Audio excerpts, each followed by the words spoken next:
Bom, e dia de sessão plenária, você já sabe que a gente recebe aqui no estúdio a consultora jurídica da TV Justiça, a doutora Gisele Dantas, para comentar os assuntos que podem entrar ou, nesse caso, reentrar na discussão, né, doutora? Esse caso deve ser retomado agora com voto de qual ministro? É verdade, Fred. Boa tarde a todos que nos assistem. Realmente será retomado o julgamento. E prossegue o voto vista do ministro Luiz Fux. Na verdade, ele começou a apresentar seu voto vista na sessão de ontem, mas esse voto vista hoje ele prossegue tocando em um dos aspectos que estão sendo questionados nas ações diretas de inconstitucionalidade. Esse julgamento está sendo feito por tópicos, né? Por que foi feito dessa forma? Essa foi, inclusive, uma proposta do próprio ministro Fux. O que acontece? Várias matérias estão sendo arguídas nessas ações diretas de inconstitucionalidade. A gente poderia sintetizar da seguinte forma: houve uma preliminar que foi arguída pela Advocacia Geral da União e pelo Senado Federal em relação à legitimidade de algumas entidades que acabaram propondo a ação direta de inconstitucionalidade. E há duas questões de mérito que envolvem esse tema. Uma questão formal e uma outra questão no que diz respeito à matéria que foi tratada pela Emenda Constitucional 62 de 2009.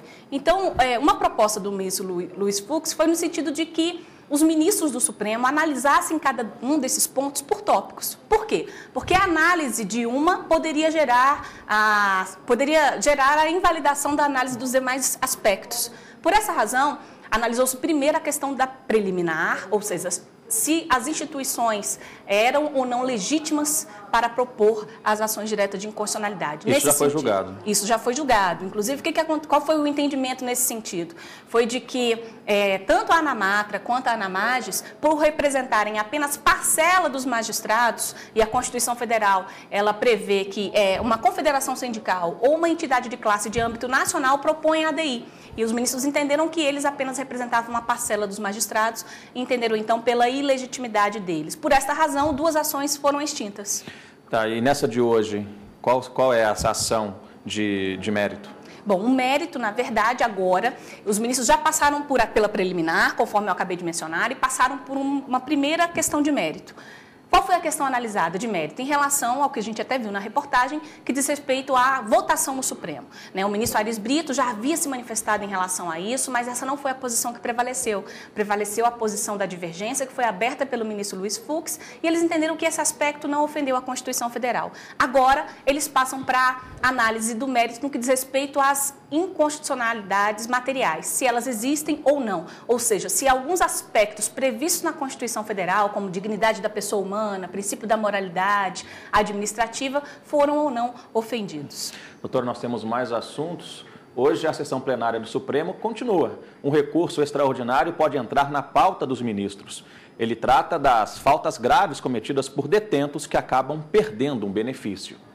Um preso no Rio Grande do Sul cometeu falta grave dentro do presídio e quer continuar sendo beneficiado com os dias remidos. De acordo com a Lei de Execuções Penais, a cada 3 dias trabalhados, o preso tem direito ao desconto de um dia da pena a que foi condenado. Esses dias premiados pelo trabalho são chamados de remidos e são perdidos ou desconsiderados quando o condenado comete falta grave. O Tribunal de Justiça do Rio Grande do Sul entendeu que o dispositivo da lei não está de acordo com a Constituição Federal.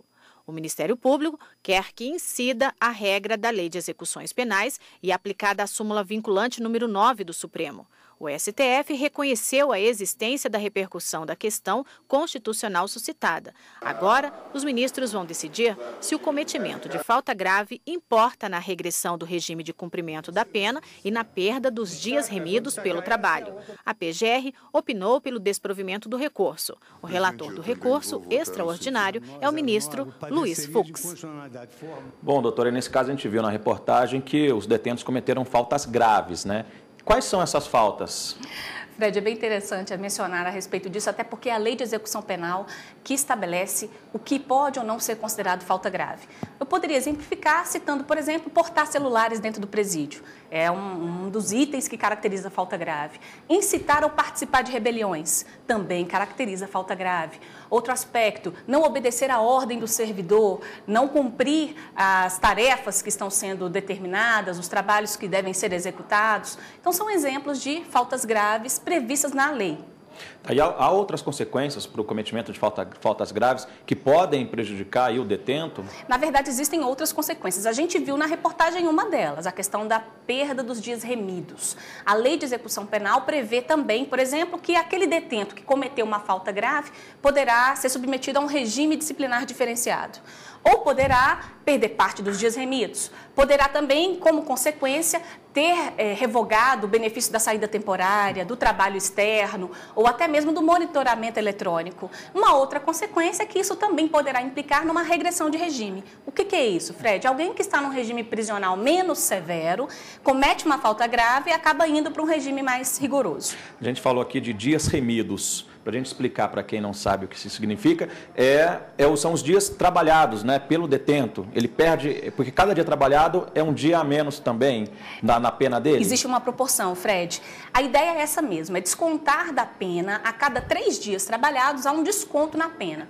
3 dias trabalhados gera 1 dia de desconto. Existe também um entendimento de que determinadas horas de estudo também possam valer como abatimento da pena. Então, essa é uma previsão na lei de execução penal e tem como objetivo, na verdade, de reinserção, de readaptação do preso.